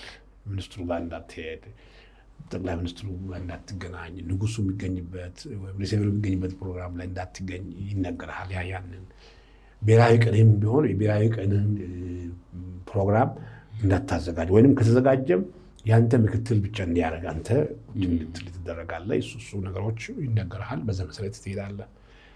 ከዛ በኋላ ቀኑ ይገለጽልሃል መቼ እንደምታቀርብ እና ብዙ ጊዜ ለአንድ ሰው እንደመጣ አይቀበሉም። ምክንያቱም ንጉሱም ሆነ ርዕሰ ብሔሮች ቢዚ ናቸው። ብዙ ነገር አለ። ለዛ በየ3 ወሩ ሊሆን ይችላል ፕሮግራማቸው፣ በየ5 ወሩ ሊሆን ይችላል፣ በየ2 ወሩ ሊሆን ይችላል። በዛ መሰረት ቀኑ ይገለጽልሃል። ያመጣበት ነው። ግን እንደርክ ደግሞ የምታደርገው ምንድነው? መጀመሪያ በ3 በ4 ቀን ውስጥ የዛ የሹመት ደብዳቤህን ቅጂ ለውጭ ጉዳይ ሚኒስቴር ታቀርባለህ። እንደ ያገሩ ይለያያል። ለምሳሌ እኔ ጃፓን ያቀረብኩት ለዛ የነበረው ረዳት ሚኒስትር ይባላል። እሱ ነው የተቀበለኝ። አሁን እኛ ጋር በፊት ሚኒስትር ዴታዎች ይቀበሉ ነበረ። አሁን የፕሮቶኮል ቺፍ የሚቀበለው፣ ሌሎች ብዙ ሀገሮች ደግሞ የፕሮቶኮል ቺፍ ይቀበላል። ያንን የቅጅ ደብዳቤን እስከሰጠ በኋላ ነው የኤምባሲን ስራዎችን የምትሰራው። ያ ቅጅ ደብዳቤ ተይዞ ዋናውን ኦሪጂናል ደብዳቤን የሹመት ደብዳቤን ለማቅረብ ፕሮሰስ ይደረግልሃል። ቀኑ ሲደርስ ይነገራል። በዚህ ቀን ነው ተብሎ በዛን ቀን ፕሮሲጀሩ እንዴት እንደምትሄድ ከቤት እንዴት እንደምትነሳ ኤቪል አለባበስ እንዴት ሊሆን እንደሚችል ይገልጹልሃል። ለምሳሌ ጃፓን ላይ 2 ነገር ነው ያለው ሙሉ ይሄ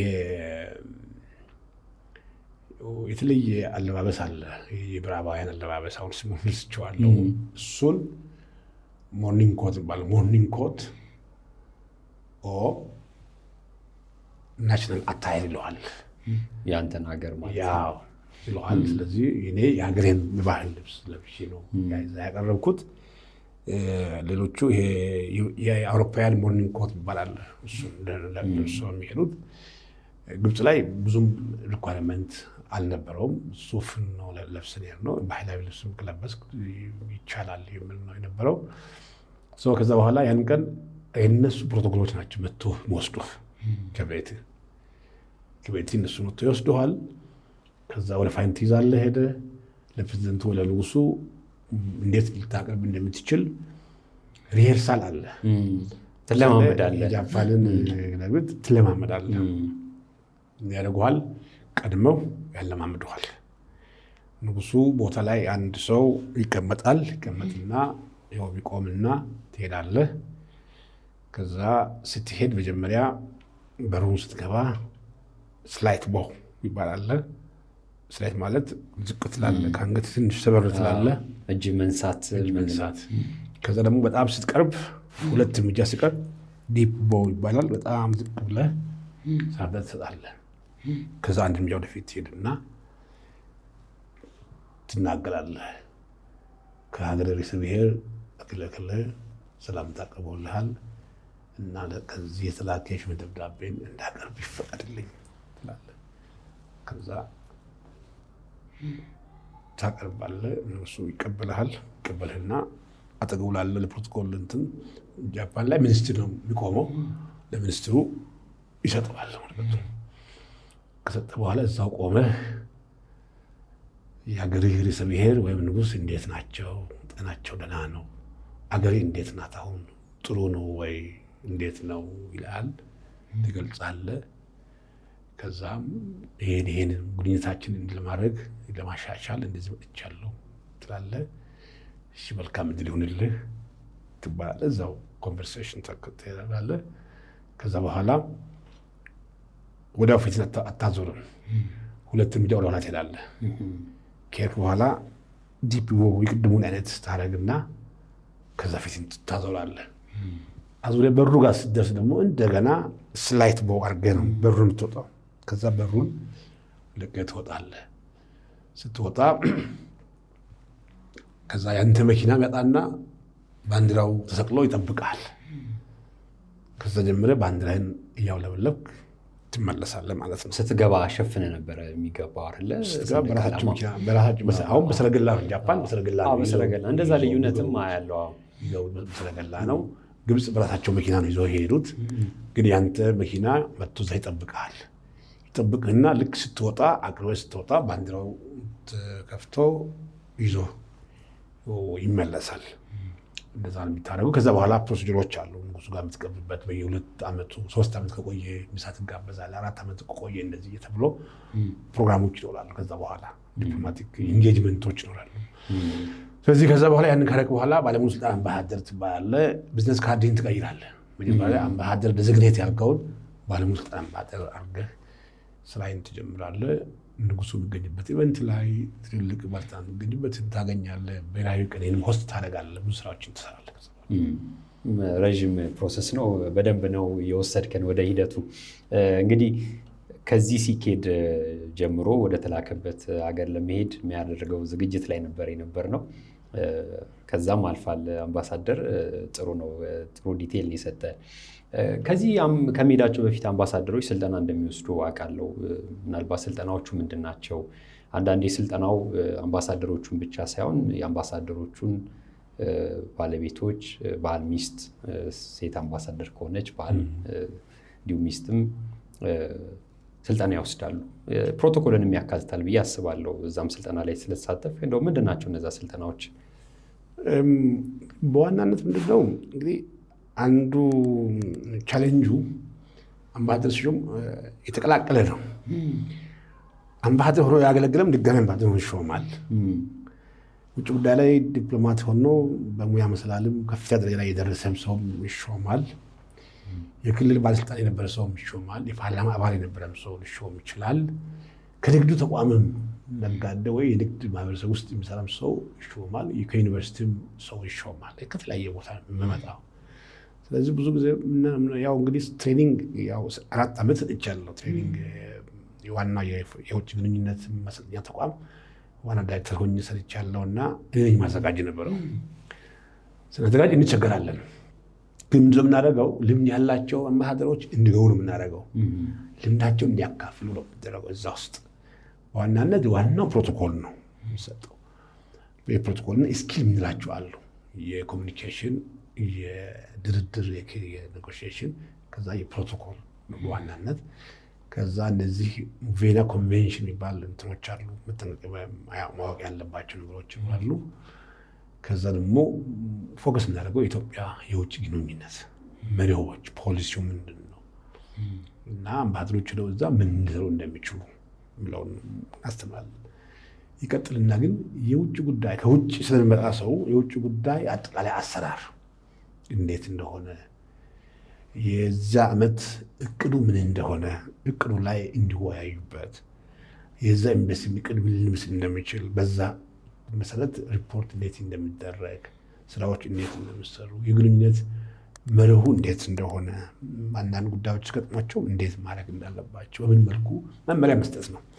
ስለዚህ ብዙ ጊዜ አንዳንድ ጊዜ ሰፋ ይላል፣ ጊዜ ይወስዳል ብዙ ሰው ሲሆን፣ አንዳንድ ጊዜ አጠር አድርገን ነው እንደየሁኔታው። ለምሳሌ አንዳንድ ጊዜ 3 ወይ 4 አምባሳደር ብቻ ተሾሞ እነሱን ቶሎ ቶሎ አሰልጥነህ እንድትልክ ይደረጋል። አንዳንድ 10-15 ሊሾም ይችላል። ያን ሰፋ አድርገህ ጊዜ ወስደህ በውይይት አዳብረህ ትልካለህና ሪፍሬሽመንት ነው የምንለው። ይሄ ሰዎቹ በእርግጥ የሚሾሙት ስለ ሀገራቸው ምንም የሚያውቁ መሆናቸው ታውቆ ነው የሚሾሙት። ፖሊሲውንም የሀገሩንም ምንም የሚያውቁ ነው ተብሎ ነው የሚሾሙት።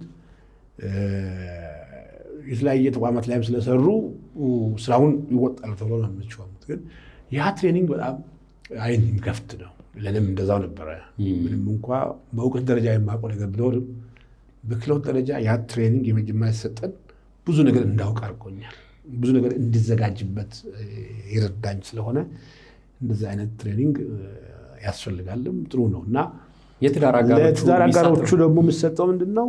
የትዳር አጋሮቹ በተሻለ መጠን ቤት እንግዳ ይመጣል፣ ያስተናግዳሉ። በየሀገሩ ለምሳሌ የአፍሪካ አምባሳደሮች ባለቤቶች ማህበር አላቸው፣ ስራዎችን ይሰራሉ፣ የገጽታ ግንባታ ስራዎች ይሰራሉ። አምባሳደሩ ኢቨንት ሲሄድ አብረው ይሄዱ ይችላሉ።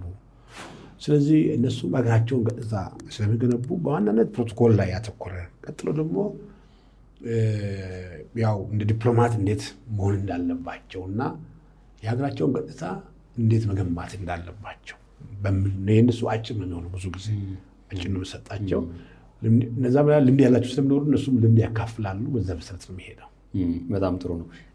እንደው አዲስ አምባሳደሮች መጀመሪያ አካባቢ ተሹመው ሲሄዱ የሚያጋጥማቸው የተለመዱ በተለይ ደግሞ ከፕሮቶኮል አንጻር ምንድን ነው የሚያጋጥማቸው ችግር ወይም ስህተቶች ልንለው እንችላለን? እንግዲህ ያጋጥማል።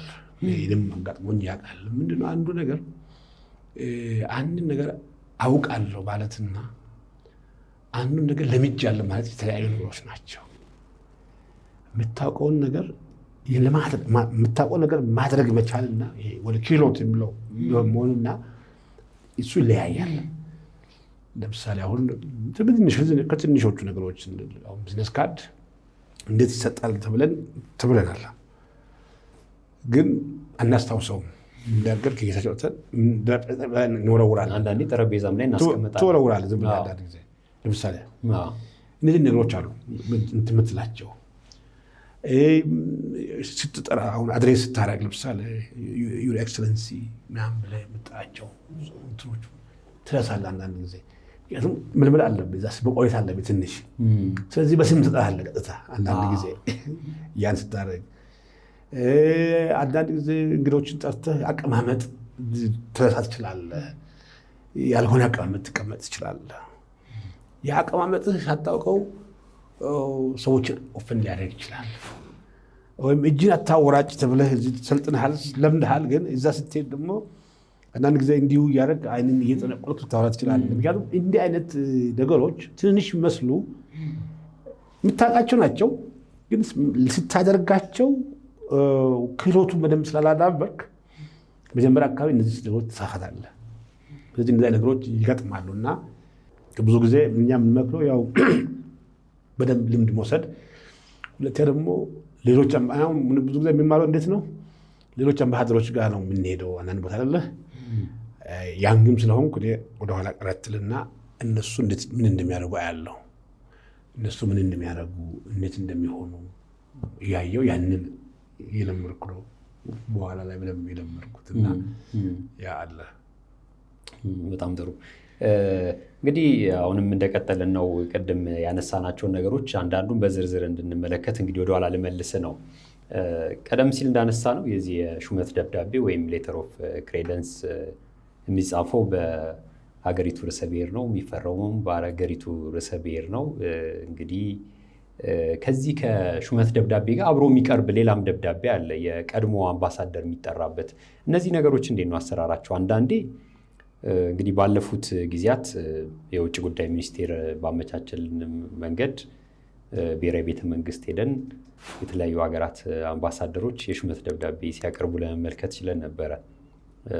2 ጊዜ ነው በቅርብ የታደምነው። ከዛ በፊትም ሬዲዮ ፕሮግራም ላይ እንዲሁ አክሰስ ነበረን እና አንዳንድ አምባሳደሮች 2 ደብዳቤ ይዘው ይመጣሉ። ይሄ ሌተር ኦፍ ክሬደንስ እና ሌተር ኦፍ ሪኮል፣ አንዱ የተጠራበት ነው፣ አንዱ ደግሞ ተሰይሞ ወይም ተሾሞ የመጣበትን ተሾሚ አምባሳደር ይዘው ይመጣ ነው። እነዚህ ደብዳቤዎች ሁለቱም የሚቀርብበትን አይቻለሁ፣ አንዳንዱ አንድ ይዞበት የሚመጣውን አይቻለሁ። እና ይሄ አሰራር እንዴት ያለ ነው? ይሄኛው በዋናነት 2 ስታቀርብ አፕሮች አድርገህ ነው የምታቀርበው። የኔ ፕሬዲሲሰር ከኔ ቀድሞ የነበረው አምባሳደር ጊዜ ስላጣ ስላልቻለ የተጠራበት የጥሪ ደብዳቤ ስላላቀረበ ብለህ እሱንም ደብዳቤ አቅርቤያለሁ ብለህ ነው የምታቀርበው እሱ እና ኖርማሊ ሌተር ኦፍ ሪኮል ቀድሞ ምላክ ነው። ግን ብዙ ጊዜ አሁን በእኛ እኔ ሁለቱም ጋር ጃፓንም ሲሄድ ግብፅም ሲሄድ ሁለቱንም ይዤ ነው የሄድኩት እና ስትገልጽም ሌተር ኦፍ ሪኮልም ብለህ ነው የዛኛው አምባሳደር። ለምንድን ነው እዛ ላይ ስትጻፍ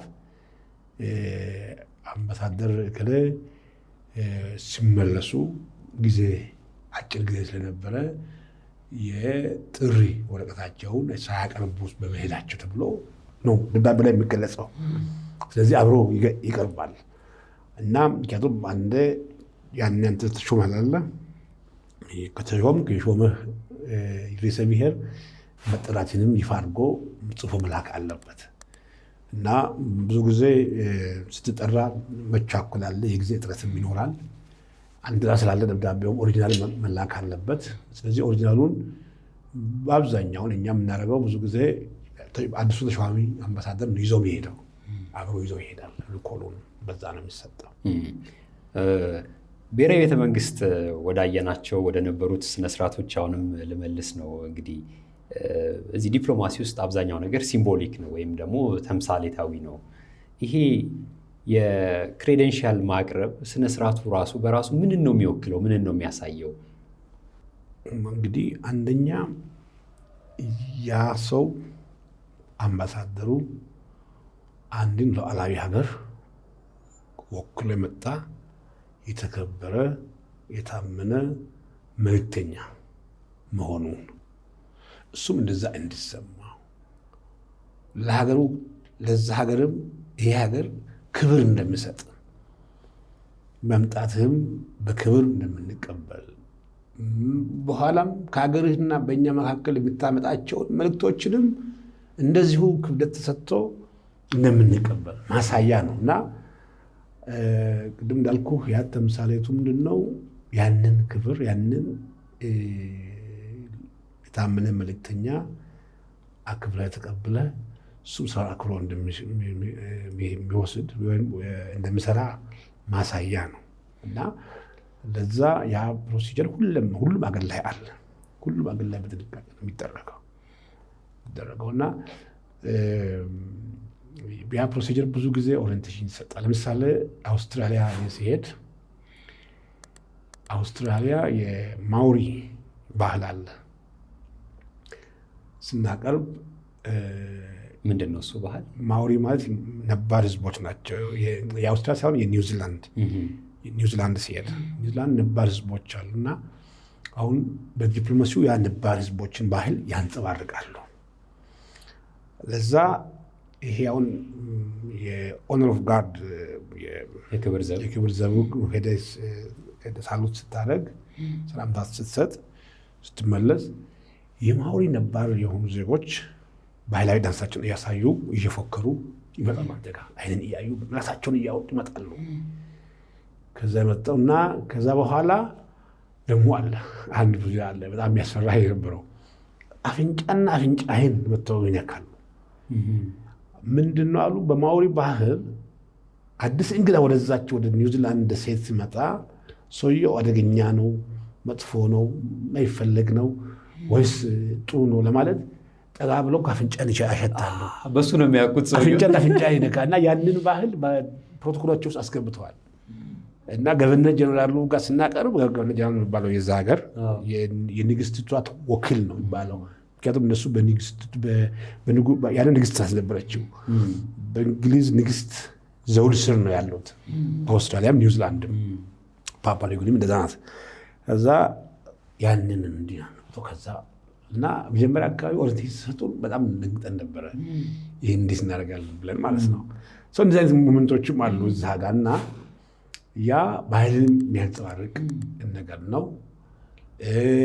ሀገርም የሀገርም እንዴት የዲፕሎማቲክ ሀገር እንደሆነ የፕሮቶኮል ሀገር እንደሆነ ለሀገር ክብር የሚሰጥ ሀገር እንደሆነ ማሳያ ነው። የመጣበት ሀገር ስርዓተኛ ነው የሚል ታሳልፍበት ነው። ሌላ ስጦታ እመለከታለሁ። አምባሳደሮች ተሹመው ሲመጡ የሀገራቸውን ባህል የሆነ ነገር የሚወክል ይዘው ሲመጡ ተመልክቻለሁና እንደው ያንተ ልምድ ምን ነበር? አምባሳደር ሆነ የሹመት ደብዳቤ ስታቀርብ እንደዚህ አይነት ልምዶች ነበሩ? እኛ ሀገር በፕሮቶኮል ነው የምትሰጠው።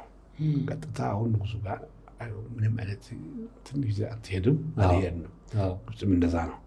እንደዛ ነገር ሲኖርህ የባህል የሆኑ ነገሮች ሲኖሩ በፕሮቶኮል የሚደረግ ልውውጥ አለ። በፕሮቶኮል በኩል ትሰጣለህ፣ እነሱ በፕሮቶኮል በኩል ይሰጡሃል። አንዳንድ ጊዜ ግን የሀገሩ መንግስት ክሬቻ ስታቀርብ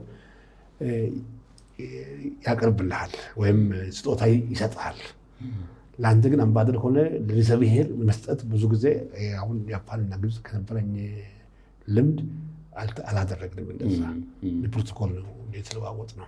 በፕሮቶኮል በኩል ነው የሚሰጠው። ኦኬ፣ በጣም ጥሩ። ሌላ እንግዲህ ምን እመለከታለሁ ከነበረኝ ልምድ በጣም ትልቅ እና ደማቅ ስነስርዓት ነው ያለው። የማርሽ ቡድን አለ፣ ሰንደቅ ዓላማ አለ፣ ብሔራዊ መዝሙራች የሁለቱ ሀገራት የላኪና ተቀባይ ሀገራት ይዘመራሉ። የሹመት ደብዳቤ እንደው ሲቀርብ ከዚህ ውጭ ያሉ ሌሎች ዝርዝር ፕሮቶኮሎች ምንድን ናቸው? ቅድም ያልኩ ናቸው። ፕሮሲጀሮች ይኖራሉ። ስትቀርብ ንጉሱ ጋር ወይ ፕሬዚደንቱ ጋር ስትቀርብ ምንድን ነው የምታወራው? አጭር ነው የሚሰጥ ሰዓት። አንዳንድ ጊዜ እንደያገሩ ነው። አንዳንድ ጊዜ ታቀርብና እዛው ቆመህ አጭር መልእክት ታስተላልፋለህ። ሌላ ጊዜ ደግሞ ካቀረብኩ በኋላ ወደ መቀመጫው ሄደህ ትንሽ ቁጭ ብለህ ፎቶ ተነስተህ ትንሽ 1-5 ደቂቃ ይሰጥሃል፣ ታወራለህ። ስትመጣ ያው ፓሽንን ነው የምታወራው። ብዙ ጊዜ እንዲያደርጋለሁ ጉኝታችንን ወደ ላቀ ደረጃ አደርሳለሁ ነው ብዙ ሁሉም ሰው የተሻለ ማድረግ እፈልጋለሁ፣ አሻሽላለሁ ትላለህ። የሻከረ ከሆነ ግንኙነቱ የነበረ ስለዚህ ግብፅ ሲሄድ እንደዛ ብዬ ነው የሄድኩት ለማሻሻል ነው። ያው እዚህ ብዙ ጣጣ ስለነበረው እና ያ ነው ዋናው። ይሄ የክብር ዘቡ ብሔራዊ መዝሙር ስትዘመር ስታይ ሰው ሀገር ሄደ የክብር መዝገብም አለ አስተያየት የሚጻፍበት ተመልክቻለሁ። ስትወጣ የክብር መዝገብ ላይ ያው ወደ ደስ እንዳለህ በዚህ ሁኔታ አቀባበሉ በጣም ጥሩ እንደነበረ አመስግነህ ከዛ ደግሞ መልእክት ቅድም ያልኩህን ያስጽፋለህ። በቆይታዬ የሁለቱን ሀገራት ግንኙነት ወደ ላቀ ደረጃ አደርሳለሁ ምናምን ብለህ እሱን ጽፈህ ነው የምትወጣው። እሱ ትክክል ነው። ቃለ ምልልስም ለሚዲያ ፈቃደኛ ከሆኑ ሲሰጡ አንዳንዶች አይ አንሰጥም ብለው እምቢ ሲሉም አይቻለሁ።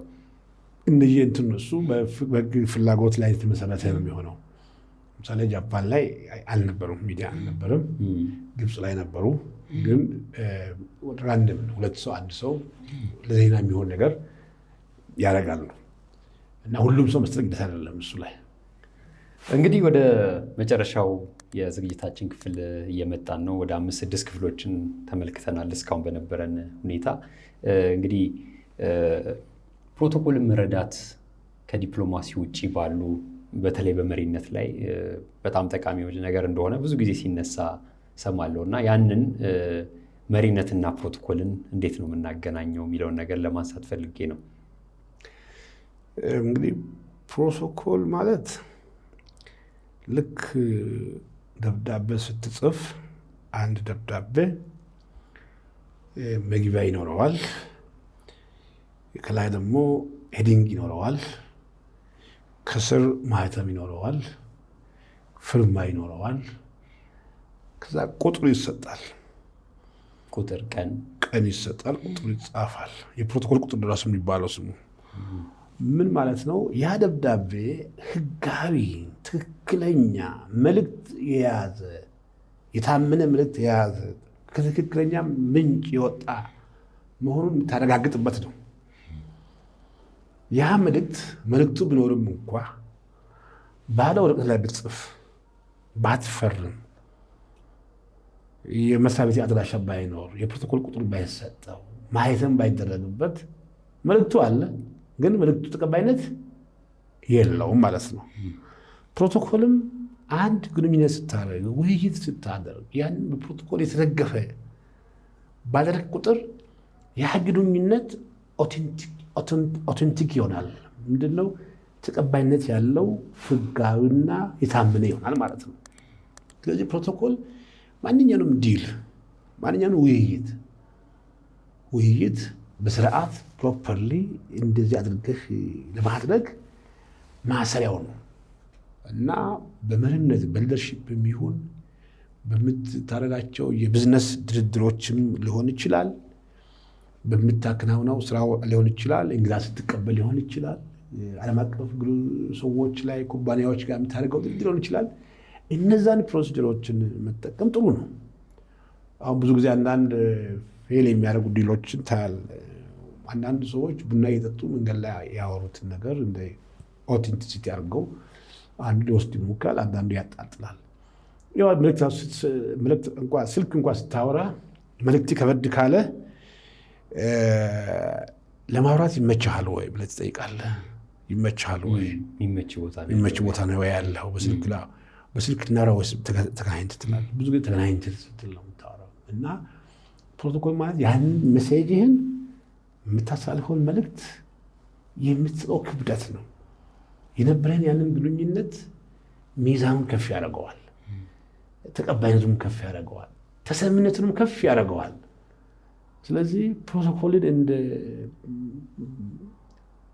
መሳሪያ እንደ ፕሮሲጀር የሚጠቀሙ ቢዝነስ መሪዎች ሊሆኑ ይችላሉ፣ የመንግስት መሪዎች ሊሆኑ ይችላሉ፣ ሌሎችም ሊሆኑ ይችላሉ። እነዛ ያ መልእክት የበለጠ ዋጋ እንዲኖረው ክብደት እንዲኖረው ያ ግንኙነት የበለጠ ቫሊዩ እንዲደረግ ዋጋ እንዲኖረው የተከበረና ተቀባይነት ያለው እንዲሆን ያደርጋል። ለዛ አንዳንዱ በጣም የሚያበዛው ፕሮቶኮል አለ፣ ቱማች ይሆናል። ግን በመጠኑ ፕሮቶኮል በሁሉም ሙያ ላይ አስፈላጊ ነው። ያንተን እንግዲህ ፕሮፋይል መጀመሪያ አካባቢ ሳስተዋውቅ ልምድንም ሳይ በጃፓን እስያ ነበርክ፣ በአውስትራሊያ ነበርክ፣ በአውሮፓና በአፍሪካም ነበርክ።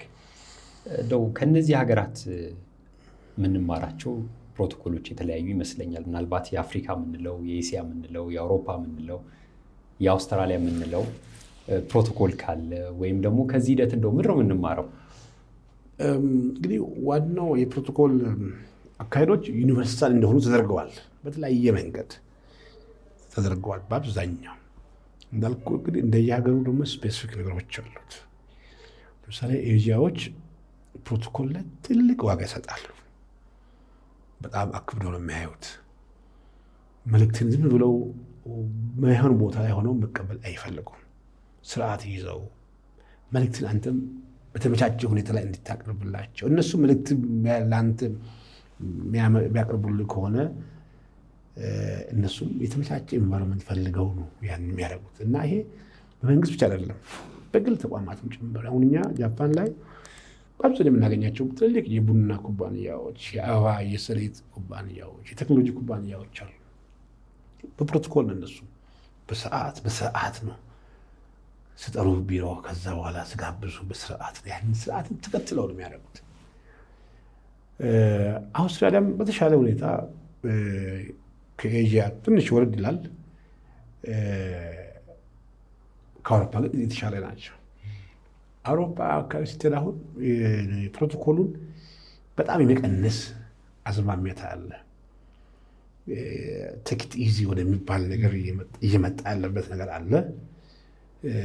ያለማካበድ ነገር ይኖራል። ካለባበስ ጀምሮ ሲያገኙህም ቀስ አድርገው ወይም ቡና ይዘህ ወክ እያደረግ እናውራ የሚሉ ነገር ይኖራቸዋል። አውሮፓ ጋር ስትሄድ ይቀንሳል። እና አፍሪካ ላይ እንግዲህ እኔ ያገለገልኩት ግብፅ ነው። ግብፅ ላይ የኔ ጉዳይ ከፕሮቶኮልም በላይ በጣም በተለያየ በሴኪሪቲ በምንም ተከብቤ የቆየበት ስለሆነ እንደ አንድ ሌላ ሀገር ላይ እንደሚሆን አምባሳደር ፕሮቶኮሉንም ስራውንም ኢንጆይ አድርጌያለሁ ብዬ አላስብም። ሳውት ሱዳን ላይ ሲመጣ ለምሳሌ አዲስ ሀገር ነው። ገና 15 ዓመት አካባቢ ናቸውና ፕሮቶኮል በጣም ይካበዳል። ኢቨን ፕሬዚደንቱ ሲጠራ ሂስ ኤክሰለንስ ይባላል። ሚኒስትሮች ሲጠሩ ሆኖረብል ይባላል። የከተማ ሜየር እንኳን ሲጠራ ሂሱ ወርሺፕ፣ የተለያየ ጋይድ አላቸው። እያንዳንዱ ነገር ማንን እንዴት ማግኘት አለበት ስርዓት አላቸው። እንደውም አልጠበቁም። እዛ አዲስ እንደመሆናቸው አዲስ ስለሆኑ ሪፐብሊካቸውን በጣም ነው እንትን የሚያደርጉት። የባንዲራ ስርዓታቸውን በጥብቅ ነው እንትን የሚያደርጉት የሚተገብሩት። በእርግጥ ያው ብዙ ቻሌንጅ አለ፣ ያው ግጭቱ ምን አለ፣ ግን ጥሩ የሆነ ስርዓት አላቸው። ማንም እንዴት ተደርጎ መደራት እንዳለበት ሁሉ ህግ ተቀምጦ ነው አድሬስ የሚያደርጉት። እና ስለዚህ በየሀገሩ እንደዚህ ቢላይ ነገር አለው። ሞር ኤዥያ ስለኖርኩ በአብዛኛው የኤዥያ ባህል ምግብና የተለየ ነው በፕሮቶኮል። ስለዚህ ፕሮቶኮልን እንደ ኮምፒቲቲቭ አድቫንቴጅ ወይም ቅድም እንዳልከው ንግድን ለማካሄድ የውጭ ግንኙነትን ለማካሄድ በማህበራዊ ግንኙነታችንም እንደ መሳሪያ ይጠቅመን ይችላል። አዎ በጣም በጣም። እንዴት? ምክንያቱም አንድን ኮሚኒኬሽን ሰዎች በደንብ ዋጋ ሰጥተው እንዲያዳምጡ፣ ዋጋ ሰጥተው እንዲሰሙ፣ ሀሳብህ መልእክትህ አየር ላይ እንዳይቀር እንድታተም ያደርግሃል። ህጋዊ እንደሆነ ያደርጋል።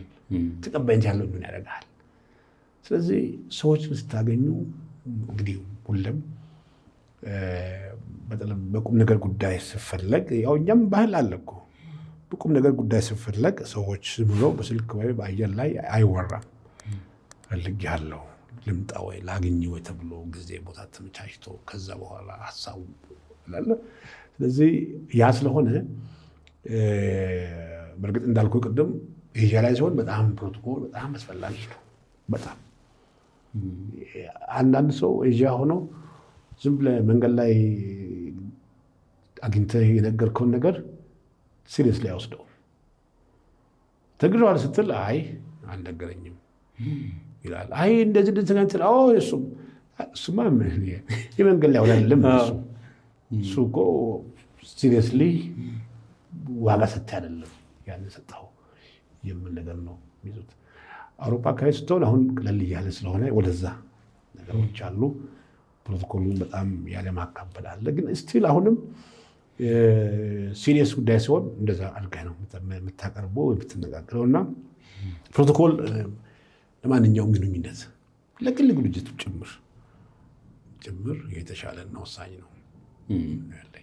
እንግዲህ ይህም ፕሮግራም የሚከታተሉ ወጣቶች አሉ። በተለይ ወደ ዲፕሎማሲ፣ ወደ ዓለም አቀፍ ግንኙነት፣ ወደ ፕሮቶኮልም ለመግባት የሚፈልጉ እንደው ለነሱ የምታስተላልፈው መልእክት ካለ መጨረሻ ላይ ተጨማሪ ነገር አለኝ ካልክ በዚሁ ጥያቄ እንዝጋ። እንግዲህ ያው ፕሮቶኮል ሞር ፎርማት ነው። ፎርማቱ አስፈላጊ ነው። ወጣቶቹ የሚለው ምንድን ነው? ፕሮቶኮል ማለት አንድን መልእክት አስቀምጠህ የምታስተላልፍበት ሳጥን ማለት ነው። ሳጥኑ በጣም ቢያምርም የተንቆጠቆጠ ቢሆንም ውስጡ ያለው መልእክትም ደግሞ እንደዛው ክብደት ሊኖረው ይገባል። ስለዚህ ወጣቶቹ ፕሮቶኮል ላይ ትኩረት ማድረጋቸው ጥሩ ሆኖ ሳለ ግን በእውቀት ራሳቸውን በክህሎት ራሳቸውን በደንብ ማድረግ አለባቸው የሚል ነው። ሌላው ፕሮቶኮል እና ሌሎች የዲፕሎማሲ ክህሎቶች በማንበብ ብቻ የሚገኙ አይደሉም። በልምድ የሚወሰዱ ናቸው። በማየት በተለይ ደግሞ ከሲኒየር ከሆነ ሰው ጋራ በጣም በቅርበት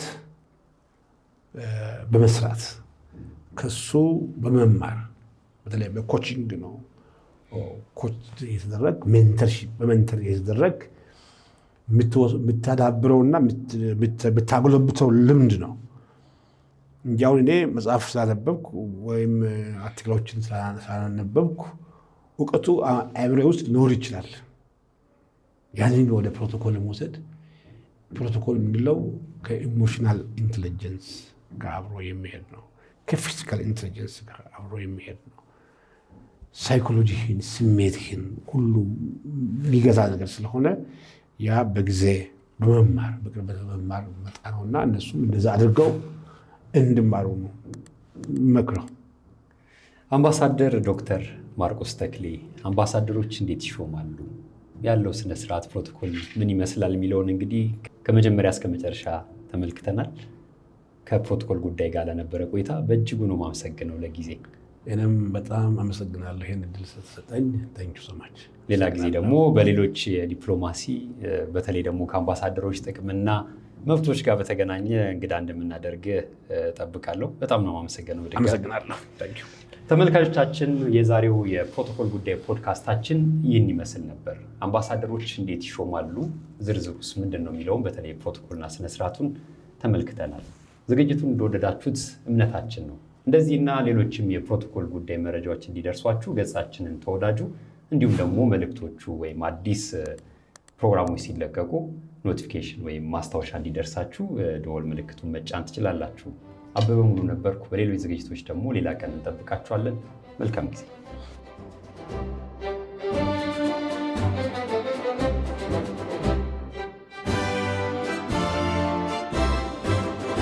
የፕሮቶኮል ጉዳይ